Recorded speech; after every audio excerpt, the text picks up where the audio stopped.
दोस्तों नमस्कार, स्वागत है आप सभी का एजुकेशन मंत्रा में। दोस्तों 69,000 शिक्षक भर्ती से जुड़ी हुई एक बड़ी अपडेट है। नियुक्तियों के लिए धरना प्रदर्शन हुआ है।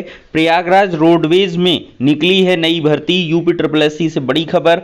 अग्निपथ योजना पर कोर्ट का जवाब आ चुका है, आदेश आ चुका है। बीएड प्रवेश परीक्षा इत्यादि पर हम चर्चा करेंगे, लेकिन इसके पहले एक छोटी सी इंफॉर्मेशन बात करेंगे Uttar Pradesh BEd entrance exam 2023 की बेस्ट बुक के बारे में, जो चक्षु पब्लिकेशन की है। इस पुस्तक की अगर हम खास बात करें तो 2700 से अधिक महत्वपूर्ण प्रश्न हैं, 6 प्रीवियस ईयर के सॉल्व पेपर हैं। नवीनतम पाठ्यक्रम पर यह पुस्तक आधारित है। यह पुस्तक आपको ऑनलाइन और ऑफलाइन दोनों मोड में उपलब्ध करवाई गई है। ऑनलाइन के लिए लिंक डिस्क्रिप्शन बॉक्स में प्रोवाइड की गई है और ऑफलाइन के लिए किसी भी नज़दीकी बुक स्टॉल पर कॉन्टैक्ट कर सकते हैं। इतना ही नहीं, चक्षु पब्लिकेशन की तरफ से बीएड एंट्रेंस एग्जाम के लिए एक प्रैक्टिस वर्कबुक भी आती है, जिसमें ढेर सारे प्रश्न दिए गए हैं। इस प्रैक्टिस बुक के आप क्वेश्चंस को सॉल्व करके अपनी प्रिपरेशन को और भी ज़्यादा बूस्ट कर सकते हैं। तो देर किस बात की है, चक्षु पब्लिकेशन की इन बेस्ट बुक के साथ अपनी प्रिपरेशन को बूस्ट करें और सफलता पाएं। देखा जाए तो कोर्ट ने आदेश दिया है कि अग्निपथ योजना राष्ट्रहित में है। दिल्ली उच्च न्यायालय ने सोमवार को सैन्य बलों में अग्निवीर की भर्ती के लिए केंद्र सरकार द्वारा शुरू की गई अग्निपथ योजना को संवैधानिक वैधता को चुनौती देने वाली याचिकाओं को खारिज कर दिया। न्यायालय ने कहा कि योजना को न सिर्फ राष्ट्रहित में बल्कि सेना की जरूरतों को ध्यान में रखते हुए सैन्य विशेषज्ञों की राय से तैयार किया गया है। मुख्य न्यायाधीश सतीश चंद्र शर्मा और सुब्रमण्यम प्रसाद का पीठ ने अग्निपथ योजना को लागू करना सरकार का नीतिगत मसला है और इसमें हस्तक्षेप नहीं किया जा सकता है। पीठ ने कहा कि सेना भर्ती की यह योजना जनहित में उठाया गया कदम है। पीठ ने कहा कि यह योजना भारतीय सशस्त्र बलों को संयुक्त राज्य अमेरिका, यूनाइटेड किंगडम, फ्रांस जैसे देशों के अनुरूप लाएगा। पीठ ने इसे सरकार का नीतिगत फैसला बताते हुए कहा कि राष्ट्रीय सुरक्षा के फैसले विचार लेने के बाद ही लिए जाते हैं। पिछली भर्ती योजना के अनुसार नियुक्ति नहीं। उच्च न्यायालय ने उस याचिका को भी खारिज कर दिया रक्षा सेवा में पिछली योजना के अनुसार नियुक्ति देने की, जिसमें मांग की गई थी। तो फुल प्रूफ इसमें जो है वैलिडिटी मिल चुकी है अग्निपथ योजना को। ये राष्ट्रहित में है, कोर्ट का भी कहना है।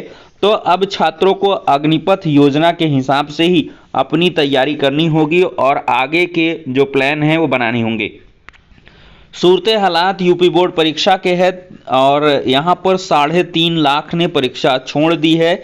11 साल भर पकड़े गए हैं। तो यूपी बोर्ड की हाई स्कूल और इंटरमीडिएट जो परीक्षा के लिहाज से सबसे महत्वपूर्ण दिन सोमवार को तीनों संवेदनशील विषयों की परीक्षाएं शांतिपूर्ण ढंग से संपन्न हुई हैं। इस दौरान सुबह की पाली में आयोजित हाई स्कूल विज्ञान की परीक्षा में पंजीकृत 31,11,774 परीक्षार्थियों में से 2,31,242 केंद्रों तक पहुंच ही नहीं पाए, जबकि इंटरमीडिएट जीव विज्ञान और गणित विषय में पंजीकृत 15,84,000 छात्रों में से 1,21,000 गैर हाजिर रहे हैं। प्रदेश भर में स्ट्रांग रूम पर होती रही छापामारी। इंटर गणित में तय अंकों से अधिक के पूछे गए सवाल। अंग्रेजी के पेपर में छपाई की गलती से छात्र रहे परेशान।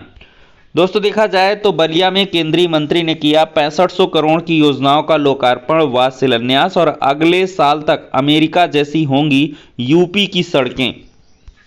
अब बात करते हैं 69,000 शिक्षक भर्ती की। 1 अंक देकर नियुक्ति के लिए अभ्यर्थियों ने धरना प्रदर्शन किया है। परिषदीय प्राथमिक विद्यालयों में 1 अंक विवाद से प्रभावित सैकड़ों अभ्यर्थियों ने पीएनपी कार्यालय के सामने धरना प्रदर्शन किया है और इन अभ्यर्थियों ने मांग की है कि जल्द से जल्द इनकी नियुक्तियां की जाएं।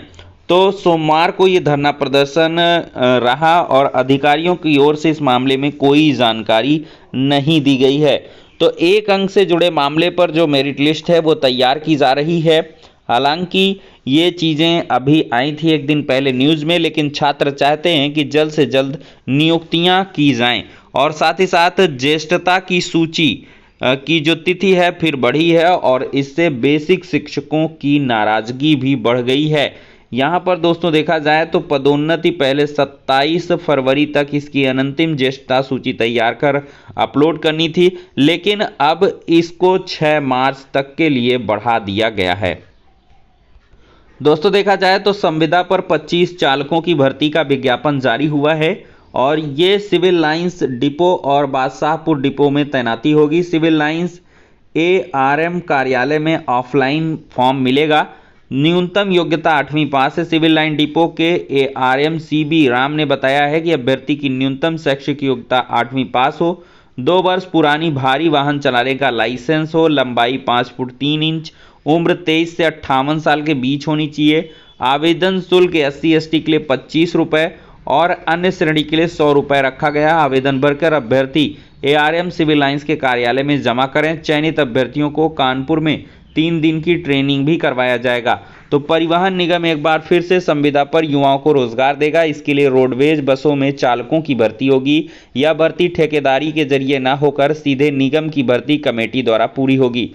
आवेदन की प्रक्रिया ऑफलाइन होगी और स्किल टेस्ट के आधार पर अभ्यर्थियों का चयन होगा। इस भर्ती में लिखित परीक्षा का आयोजन नहीं होगा। परिवहन निगम के प्रयागराज परिक्षेत्र में 25 पद खाली हैं। चयनित चालकों की तैनाती सिविल लाइंस डिपो और बादशाहपुर डिपो में की जाएगी। मौजूदा समय में परिवहन निगम चालक व परिचालकों की भारी कमी से जूझ रहा है और रोडवेज का परिचालन भी इसके कारण बहुत प्रभावित है। इस समय परिचालक भर्ती के लिए भी ऑनलाइन आवेदन की प्रक्रिया जेम पोर्टल के जरिए पूरी हो चुकी है और आउटसोर्सिंग के जरिए ये पद भरे जाएंगे। हालांकि दूसरी ओर चालकों की कमी को पूरा करने के लिए निगम ने अपने स्तर पर संविदा प्रक्रिया शुरू की है। तो जो लोग इच्छुक हों तो इसके लिए आवेदन कर सकते हैं। बात करेंगे SSC CGL Tier 2 की। 1 लाख अभ्यर्थी इसको देंगे। 2 से 7 मार्च तक 77 केंद्रों पर SSC की ऑनलाइन परीक्षा होगी। और दोस्तों देखा जाए तो अभ्यर्थी अपना प्रवेश पत्र डाउनलोड कर सकते हैं। दोस्तों देखा जाए तो CGL Tier 1 की परीक्षा में देश भर से जो है 3,60,432 अभ्यर्थी सफल हुए और इनमें से 1,53,053 अभ्यर्थी यूपी और बिहार के हैं। इस बार पदों की संख्या 37,409 है, इसलिए नौकरी के अवसर भी ज़्यादा हैं। पद बढ़ने के साथ ही परीक्षा के पैटर्न में भी बदलाव किया गया है। पहले Tier 2 में 2 घंटे की अवधि के 2 पेपर होते थे। इसके बाद Tier 3 की पेन पेपर मोड में परीक्षा, इसके बाद कंप्यूटर प्रवीणता टेस्ट टाइप टेस्ट होता था। लेकिन अब इन सभी परीक्षाओं को Tier 1 यानी Tier 2 में मिला दिया गया है। अब यह प्रश्न पत्र 2.5 घंटे का 2 पाली में होगा। दोस्तों देखा जाए तो परिषदीय विद्यालयों में 20 से 24 मार्च तक स्कूलों की गृह परीक्षाएं होंगी। 1.5 लाख से अधिक प्राइमरी व उच्च मान्यता प्राप्त स्कूल हैं। 26 से 30 मार्च तक उत्तर पुस्तिकाओं का मूल्यांकन होगा। सचिव बेसिक शिक्षा परिषद ने समस्त BSA साहिबान को ये लेटर भेजा है। 31 मार्च को रिजल्ट की घोषणा की जाएगी और बच्चों को अंक पत्र भी दिए जाएंगे। दोस्तों ये मामला है UPSSC का। चयनित से ज़्यादा अंक फिर भी नियुक्ति नहीं। अधीनस्थ सेवा चयन आयोग से जवाब तलब किया गया है। हाईकोर्ट की लखनऊ पीठ का आदेश है। जवाब देने को 10 दिन की मोहलत दी गई है। तो हाईकोर्ट की लखनऊ पीठ ने उत्तर प्रदेश अधीनस्थ सेवा चयन आयोग के स्तर पर उद्यान और खाद्य प्रसंस्करण विभाग में पर्यवेक्षक पद पर चयनित अभ्यर्थी से ज़्यादा अंक पाने वालों को नियुक्ति न दिए जाने पर जवाब तलब किया है।